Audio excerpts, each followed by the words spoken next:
Frankie wants the thumbs up button out there. Frankie is out at the Kings at Golden One Center at the practice facility.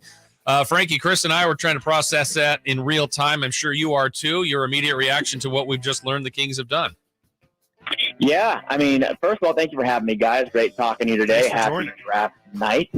It is certainly, you kind of have to take a second and soak it all the draft research that we all did. Out the window.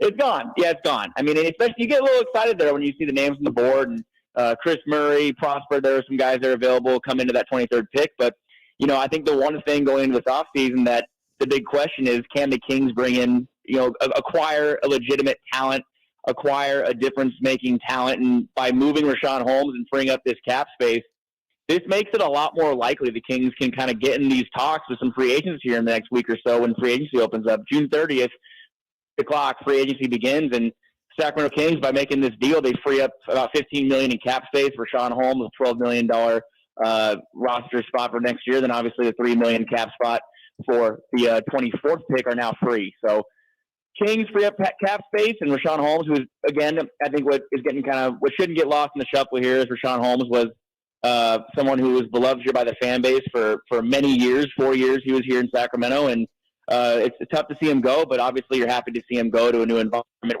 where he'll probably thrive in Dallas. We'd like to see him do well. Obviously, Kings that move on, love to see him do well. But right now, the Kings have some big questions starting next week. Well, who are they going to go after? You have Draymond Green out there, Cam Johnson, Josh Hart. There's just names out there, Kyle Kuzma. So mine's racing, guys. Mine's racing. A lot of possibilities coming from this. But, we're moving on to seeing what they can do with this cap space.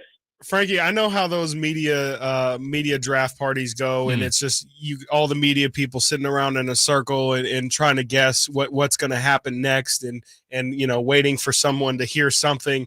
At what point there, if there was no point, what was there a point where people started to kind of move around, and was there any indication over there from the media side of things that this was happening, or did this kind of surprise everybody in that room? I think we're all throwing names around and talking about possibilities and whatnot, and in my mind, as soon as Chris Murray came off the board, this thought came into my mind just as far as it's unconfirmed if Chris was the guy the Kings are targeting. Obviously, I think there was a mutual interest there. And there are other players too. I think Leonard Miller was the guy. The consensus among us at that media table just now was Leonard Miller was someone who was very impressive in the G League. But I think one thing that this deal kind of brings it into perspective, really, and I think you and I talked about it, Chris, on the show yesterday, was that I think the Kings never really going to bring in a project. And by project, I mean a player that's young. And obviously, players can come in the NBA and make an impact at 18, 19.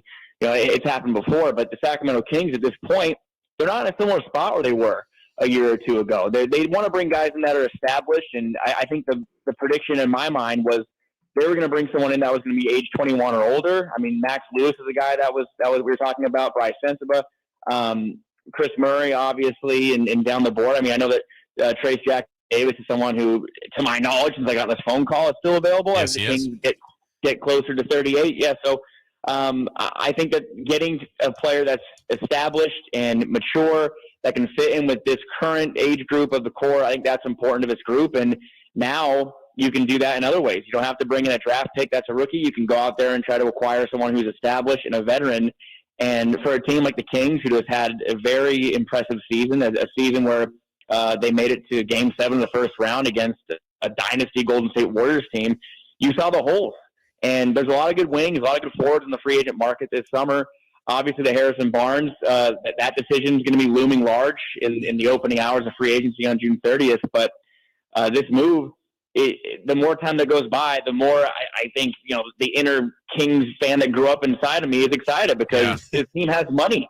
They have money to use now, and that wasn't really the case about 20, 30 minutes ago. So the things can change quick, and Monty McNair he made a big move here. Frankie Cartoscelli joining us. You can read Frankie's work, too, all the time at Sactownsports.com. Frankie, I think the logical part of what you're saying, what Chris is saying, what I've been saying is, and by the way, under the free agency money side, only Houston has more available than the Sacramento Kings right now. But the other offshoot of this, I mean, the logic is to look at free agency. But, guys, they can get a player. They don't have to go through free agency. They can now trade for a player, much like we saw Bradley Beal acquired, much like we've seen some of these stars being moved, and not give up, because they've got the space, not give up as many assets. Maybe it's a big-time player coming over along with a contract backed by the Kings. So I think it's probably the free agency route, but I think it has opened up multiple doors here, Frankie, for Monty and the front office to even explore a potential star from another team. Yeah, and that's just why, I mean, simply they just weren't in that position. I think that thought process, Jason, I don't think we could even put ourselves in that position, because the Kings, they didn't have much cap space coming into tonight. They really, obviously, $15 million, it might not sound like a lot in general cap space in one night, but clearing that in one night is pretty incredible as far as the Kings. I can't remember the last time the Kings have shed this much salary. I think we have to go back to the awful trade in 2015 that sent Jason Thompson to the 76ers and the pick swap, that whole thing that went down. I think this might be the biggest salary, quote-unquote, dump that the Kings have made. And, yeah, this doesn't impact their immediate future. Obviously, I think Prosper is someone who I think we all, but Chris and I talked about him as well, a player that I would have fully been okay with him coming to the Kings. I think, as far as being a defensive wing, he fits the bill. But I think cap space is so valuable, and we've seen what kind of moves can happen in the NBA. There seems to be these eyebrow-raising moves every night before free agency even begins. Chris Paul going to the Golden State Warriors. That was not on my bingo card. Bradley Beal to the Suns. The Kings can now get involved in some of these big deals here that are going down and make a move that can really upgrade one of their forward spots. And that is, to me, the biggest thing that that fans should keep an eye on. How will they fill that small forward/power forward spot? There's always a possibility that Keegan Murray can slide over and play the three. Is that something that's in the plans? I'm not sure, but there is no shortage of forwards out there. And the one that comes to my mind, and I know this is a very polarizing topic, but Draymond Green and Mike Brown are very tight. And with the move that the Warriors made today, you just have to wonder. I mean, Jordan Poole's gone, sure. I don't think it was as simple as a pick'em Jordan Poole or Draymond. There's a possibility Draymond Green overplayed his hand, and now the Golden State's brought in Chris Paul. It brings up a bunch of lineup questions. Are you going to bring Chris Paul off the bench? I mean, I just don't know if that's a possibility. But if the Kings want to try to lure a big fish, maybe Mike Brown gives a call to Draymond as soon as free agency opens up, and we see what happens. But that wasn't a possibility 30 minutes ago. That wasn't even on the Kings' radar, I'm sure, as far as bringing in that kind of money. But this opens a bunch of doors that previously were closed. Yeah, and I'm on record, Frankie. You know this. I would not be upset at a Draymond Green coming over here at Sacramento. As we currently stand right now, the first round is about to come to an end. The Clippers are on the clock with the last pick in the first round. Frank, the Kings, the night's not over. They have another pick coming up here at 38. What are some names that you're looking out for that you're hoping are still available for the Kings at 38? I guess now we have to add the caveat if they make that selection.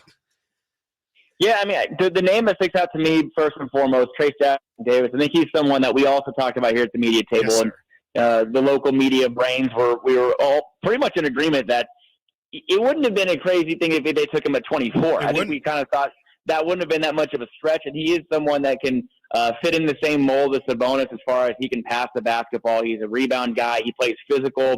There's the potential to have him be a mid-range to outside shooter at the NBA level. He wasn't that in college. I don't think he made a three-pointer, but he did show range as far as the two-point field goals. That perspective goes. But definitely a big body, someone that can come in and make a difference. Again, the Kings got bullied so much in the playoffs on the boards, and I think if they are going to look and draft someone at that 38 spot, it needs to be someone that can bring that physicality. They really lack that physicality. And later on in the draft, I think one of the names that Kings fans are really talking about is Amani Bates. He's someone I think is a very raw prospect, someone who was very a highly touted prospect coming out of high school. I think he was number 2 prospect in the country, if I'm not mistaken. But someone who isn't really a great defensive player, but a shot maker, a tough shot maker. I think our podcast, Chris, and whether it be on the show or whatnot, we've talked about how the Kings, they really could use a shot maker, a tough, and that's what kind of the type of player Bryce Sensabaugh was from Ohio State. I think he just got drafted a few picks ago, but drafting someone like that, I think at 38 or 54, I think you have a little more wiggle room with someone like we talked about. The project players can kind of come later in the draft. And Chris, I think we said just the other day too, the Kings, I can't remember the last time they've hit on a second-round pick. And by hit, I mean, I think we said, Chris, we need to get something. Like if the Kings can get just something from a second-round pick, that's a win. And I mean, obviously last year, the Jaden Hardy pick, that's still lingering, I'm sure, over Kings fans' heads. But if you can get just a player that can come in and be a role player, a glue type guy, that'd be a win for this team. And Monty McNair has drafted well previously. I mean, I don't think he's had many second-round picks. He didn't select Sasha Vezenkov, but he pulled the trade-off for him last year. And so we can kind of count that as if you want to count that. But seeing him hit gold on a second-round pick, that's something I wouldn't mind seeing this summer. Well, Frankie, I know there's more to happen out there. That 38th pick, 54th pick, like Chris said, pending the Kings make that selection. You can go to Sactownsports.com. Frankie's already got something up quickly about Richaun Holmes and this 24th pick moving to Dallas. I know you're going to have more from Monty out there as well. Frankie, thanks for joining us. I know we'll be talking to you soon, and enjoy the second round. Thank you, guys. Yeah, we'll see what else happens tonight. But it's been a ride so far. Frankie, so, make sure talk to you guys soon. Make sure that Brendan eats some vegetables for me. Yeah, mix those in. He turned down a salad. He turned down the salad. So he went straight for the taco stuff, and he didn't want any salad. Tacos. They have some fruit. They have some fruit cups out. So maybe I'll go try to give him some fruit cups. I'll try to. Maybe I'll feed him or something. Please, I don't know. We'll figure it out. thank you. He's got another round to go. Yeah, exactly. It's a long night. Chris, they're keeping those cookies coming though. Oh, yes. I love to hear that. The hot dogs are coming at 8:00 too. I gotta get my hot dog. You guys pay me for my hot dog. All right. We're coming over soon. Get them off. Yeah, we'll be there soon. Thanks, Frankie.